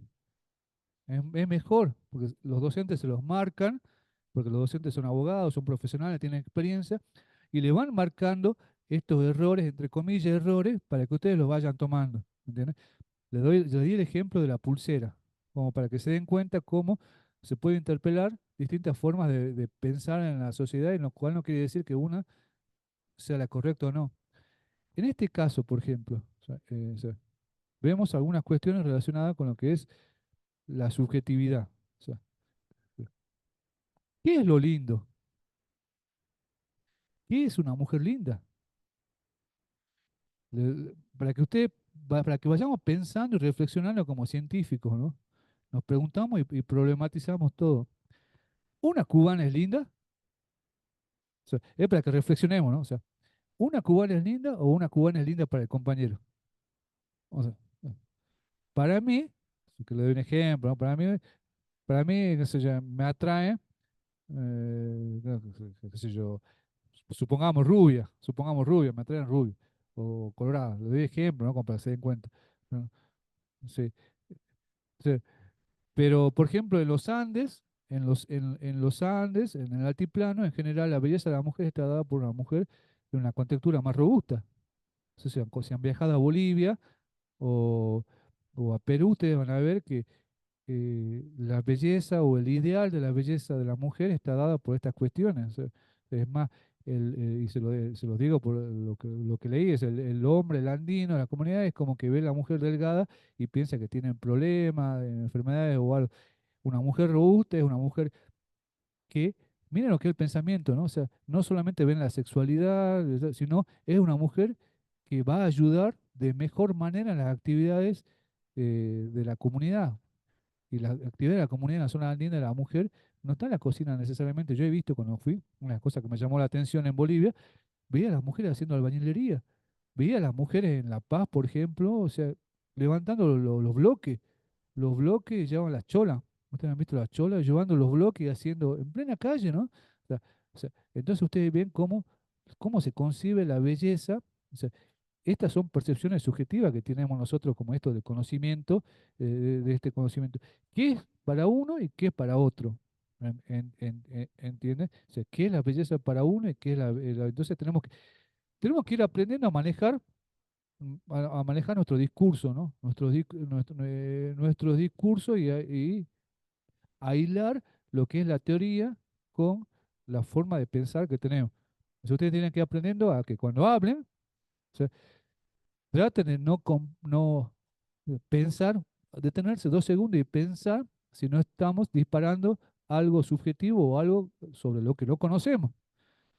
Y muchas veces eso parte de lo que escuchamos en los medios, de lo que escuchamos o vemos en la televisión, porque la subjetividad está por todos lados. ¿Entiendes? Es más, las subjetividades nacen muchas veces del Estado o de ciertos ámbitos de poder. Lo estamos viendo ahora, por ejemplo, eh, ¿qué pasa con el cobro de los extranjeros? Por ejemplo, ¿han visto que están por salir ahora la legislación? O sea, o ya salió, ya salió. Bien, bien. O sea, se hizo un estudio previo, o sea, porque se argumenta, o sea, la alta atención, pero yo nunca he visto en una discusión, o sea, las bases de los argumentos, cuántos son. ¿No? Y yo se lo digo por conocimiento de causa, porque yo investigué muchos años. Yo la semana que viene les voy a traer un datos estadísticos del ministerio. Uh, Pasen. ¿Es para la otra materia o para esto? Ah, bien. Eh, entonces yo les voy a traer la semana que viene datos estadísticos del Ministerio de Salud para el año 2017, donde ponen números y lo que es la atención de extranjeros, no exclusivamente los de Bolivia, ¿no? En general los extranjeros. Pero del 100%, en esos datos estadísticos es el 0,025%, sumando a todos los extranjeros de todas las nacionalidades. Lo que yo les quiero decir es que, o sea, ante un problema, yo como científico voy a la fuente y busco la fuente y es lo poco que conseguí en su momento, entonces yo puedo decir, vos me decís esto, o sea, yo estoy buscando argumentos y yo te estoy diciendo esto. Entonces, ¿qué pasa? O sea, refutame vos lo que estás diciendo sobre esto, porque si no termina siendo un conocimiento no sostenido científicamente, ¿entiendes?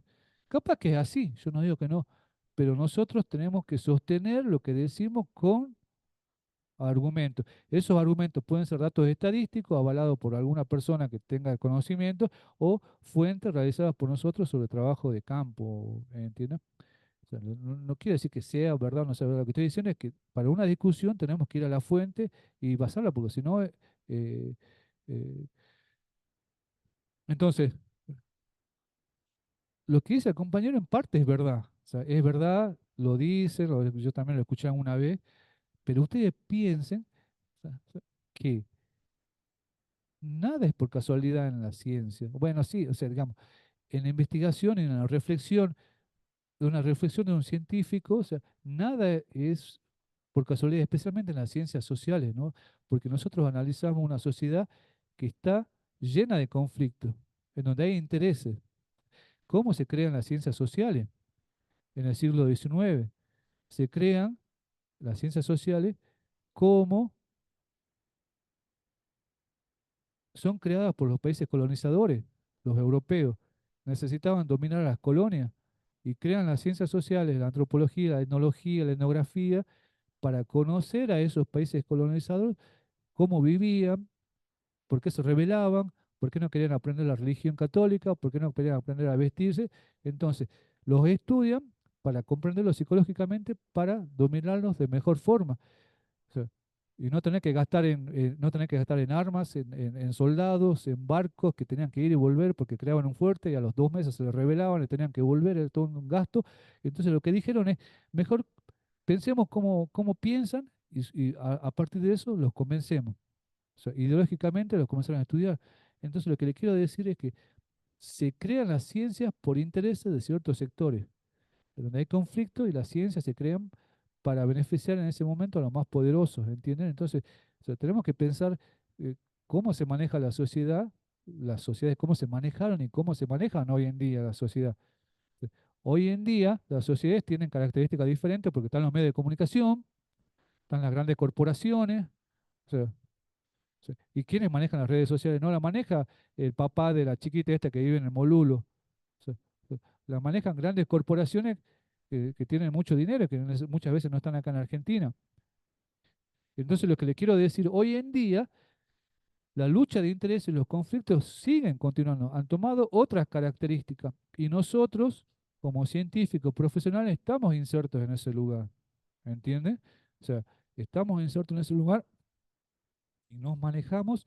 eh, yo, por ejemplo, cuando hice el retesis, ¿se acuerdan? Sea, yo llegué contento, sí, porque voy a hacer el informe sobre las comunidades y después me encontré inserto en una lucha de poder adentro, y yo, y los abogados, los otros, me encontré inserto en una lucha de poder en donde intervenía la política, intervenía dentro de la política distintos sectores de la política, intervenían los sectores de las poblaciones indígenas que también tenían unas internas, había diferentes, algunas que apoyaban, algunas que estaban, no sé, supongamos, de ejemplo, había sectores que estaban con las organizaciones, con la Tupac en su momento, otros que no, con las organizaciones barriales o con organizaciones de desocupados, había otros que, que que estaban con los gobiernos de turno.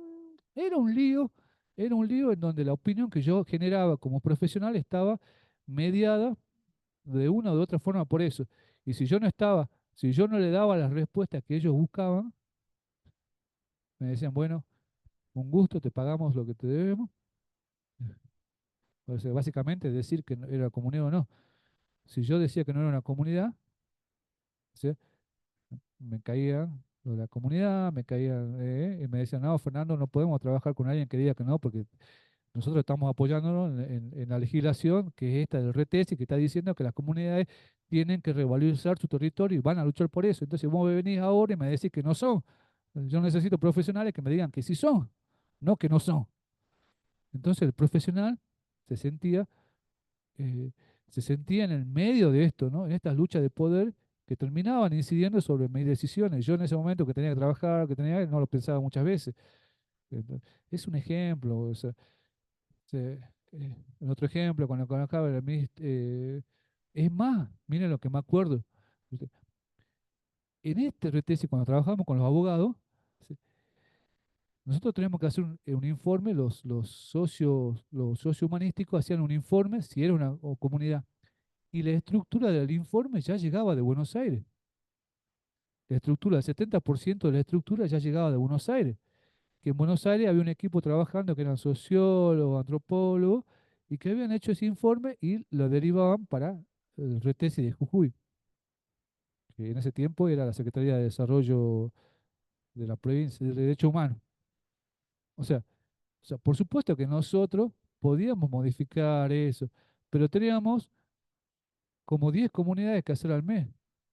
Entonces, 10 comunidades, o imagínense, si son 10 comunidades, son 2 comunidades por, por semana, son 8 comunidades. Para ir a una comunidad me tenía que ir hasta la punta de Jujuy. Algunas veces llegábamos hasta Santa Catalina, que es de La Quiaca al fondo, llegábamos a 5 horas hasta a La Quiaca, de ahí como 3 horas hasta Santa Catalina. Son 2 días, 3 días para viajar, nos quedábamos a dormir y llegábamos, nos íbamos un jueves, llegábamos un domingo acá, teníamos que hacer el informe porque el otro viernes volvíamos a salir a otra comunidad. Entonces era una locura. Uno como profesional decía, no, yo agarro el informe, pero para que ustedes vean cómo, o sea, el profesional se inserta en estas luchas, entonces es muy difícil decir que las cosas se dan, se dan así aisladas, o hay una causal de suerte, o hay de casualidad. O sea, es más complejo, ¿no? Existen esta lucha y estas diferencias para que tengan en cuenta. Preguntas, si ya cerramos por hoy. No sé si preguntan la virtualidad, que no tuve tiempo.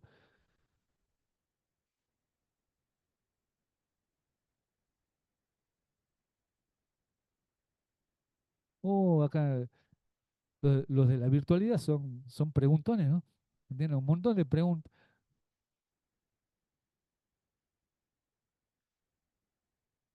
Y otra cosa que les digo, que veo en la virtualidad, veo en la virtualidad ahora, o sea, tienen que aprender a no ser tan efusivos en la respuesta. O sea, en la respuesta, porque eso también termina siendo subjetivo, ¿entiendes? O sea, qué sé yo, una respuesta que apenas una que viste ahí entre varias, no, porque la iglesia, no, porque la iglesia siempre fue la que ejerció el poder y la que dominó el mundo y no sé qué más. O sea,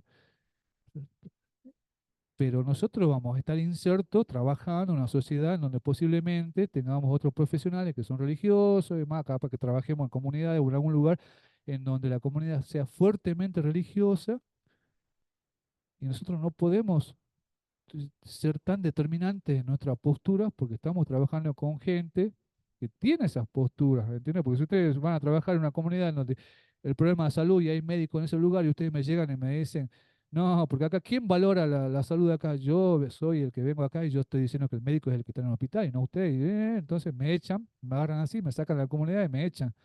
Bueno, ¿entiendes? Entonces, o sea, no tiene que ser tan determinantes en su respuesta y en su forma de pensar. Siempre, o sea, cautelen las opiniones, porque no están fundamentadas. Muchas de las opiniones que emanan ustedes y las que veo ahí no están fundamentadas. O sea,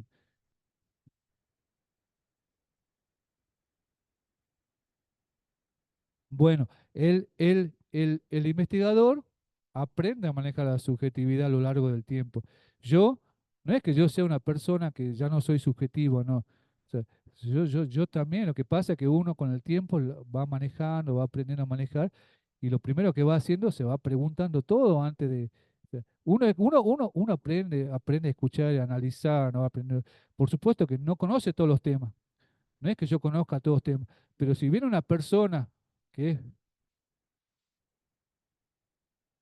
escucha, uno escucha, exactamente, esa es un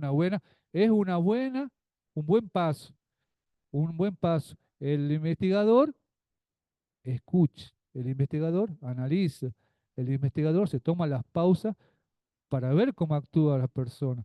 No va a un lugar, se pone a discutir sobre política o de pronto la otra persona está de acuerdo, está a favor de Milagro Sala y quiere que la liberen, o al revés, está en contra del presidente Milei, y ahí entablamos una discusión, donde terminamos discutiendo cosas que no tienen fundamentos o no tiene sentido, pero nosotros estamos yendo a ese lugar a hacer una investigación y ver otras cosas, ¿entiendes? No podemos entrar a un lugar y pensar que las personas piensen de acuerdo a lo que nosotros pensamos. Porque además ese no es el objetivo de una investigación, o en este caso de nuestro trabajo, es ir, escuchar y ver lo que pasa, escuchar las campanas de cada uno ante una situación. Si es una situación como en este caso que yo le di el ejemplo del Molulo, yo voy y no voy y le digo, porque usted es tan loco, esa nena tiene 14 años, tiene que seguir jugando con las muñecas, o sea, por más que yo pueda no estar de acuerdo con esa situación, tengo que ir y preguntar al padre. Lo primero que hago es que le pregunto al padre por qué no hace esto. Le pregunto a la hija, le pregunto al otro, veo el contexto, se voy analizando todo lo que pasa alrededor. No tomo una postura desde el principio. Por supuesto que además busco una teoría, o sea, busco un marco teórico, ¿no? Porque si no, o sea, lo primero que hago si tengo un caso así es comienzo a buscar en Google, en la biblioteca, situaciones parecidas desde el derecho, en otros lugares. En Argentina voy construyendo el marco teórico, que es una etapa del proceso de investigación, ¿entiendes? Porque no es encontrar el agujero al mate, no es que nosotros vamos a crear teoría. Hay un montón de gente que ya escribió sobre esto, no en el Molulo o en la Quebrada, pero quizás sí en los Andes, en Europa, en África, las relaciones entre la sexualidad y la adolescencia, no sé, supongamos, depende del tema, el tema del suicidio el otro día.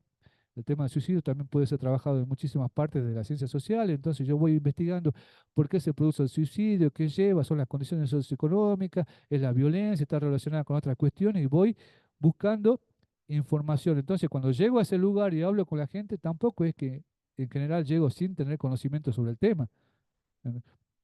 Si yo voy a trabajar el suicidio y voy a ir a hablar con la gente, con familiares de personas que se han suicidado o personas que han intentado, etcétera, etcétera, supongamos, no, mejor dicho, yo hago un análisis previo y termino determinando que en San Pedro y en Palpalá son los altos, los mayores. Entonces, yo en la investigación ya voy a caer a Palpalá o a San Pedro, no es que me voy a ir a, a Barrio Gorriti. O sea, ¿por qué? Porque estadísticamente y prioritariamente en la investigación no es una investigación prioritaria, una investigación que tenga una relevancia. No es una investigación relevante científicamente. No es que vamos a aportar algo. Si tengo que hacer una investigación sobre suicidio, ¿a dónde voy a ir? A los lugares donde más suicidios hay. Y entonces, para eso tengo que buscar, googlear, y googleando determino que es en Palpalá o en San Pedro. Entonces, a uno de esos dos lugares voy. Ya voy con un conocimiento. Ya elegí el lugar con un conocimiento previo. Y esa lectura me va a llevar a que otras personas hayan investigado quizás en ese lugar sobre suicidio o sobre otras cosas. Entonces, la investigación me hace ver que en Palpalá hay un gran problema, que son las familias de los obreros que trabajaban en Altos Hornos Zapla. Entonces, hubo una caída de la empresa, y que eso generó una gran desocupación, que generó en muchos de los familiares adicciones como el alcoholismo, que no la tenían, y eso fue generando toda una serie de situaciones de violencia familiares, abuso, etcétera, etcétera. Entonces, ustedes llegan al lugar con todo un conocimiento previo, no es que se van a sentar a hablar con la persona sin nada. O sea, el investigador busca y tiene una referencia, sabe algo. Entonces, cuando llega a hablar con esta gente, ya puede ir pensando que estas personas que se suicidaron, o los familiares que se suicidaron o intentaron suicidar, hay algo alrededor, que son las condiciones socioeconómicas, la violencia, que están dadas o relacionadas con lo que fue la empresa Altos Hornos Zapla. ¿Entienden? Entonces, ahí lo que hace el investigador es tratar de cometer la menor cantidad de errores posibles, e ir a hacer preguntas que no tienen sentido, ¿no? Porque capaz que van y preguntan, ¿y por qué se suicidó? ¿Porque tenía problemas con la novia? Capaz que sí, puede ser, pero el detonante fue la pelea con la novia. Sin embargo, esa persona de los 7 u 8 años era abusada por su padre, que era alcohólico, por el abuelo, que era alcohólico, que había sido despedido de la empresa y entró en una situación de, de- de- de depresión, de alcoholismo, etcétera, etcétera. Además estaba enfermo, pues se había enfermado en la empresa, no sé, y uno determina que esa persona tuvo los abusos de pequeña y bueno, separarse o terminar con la novia fue, pero lo que yo les quiero decir, que ustedes van a ese lugar y ya tienen un conocimiento previo, no llegan sin nada. Eh, eh, cierto, me están, no, allá. Bueno, me- sí, hasta luego, de virtualidad.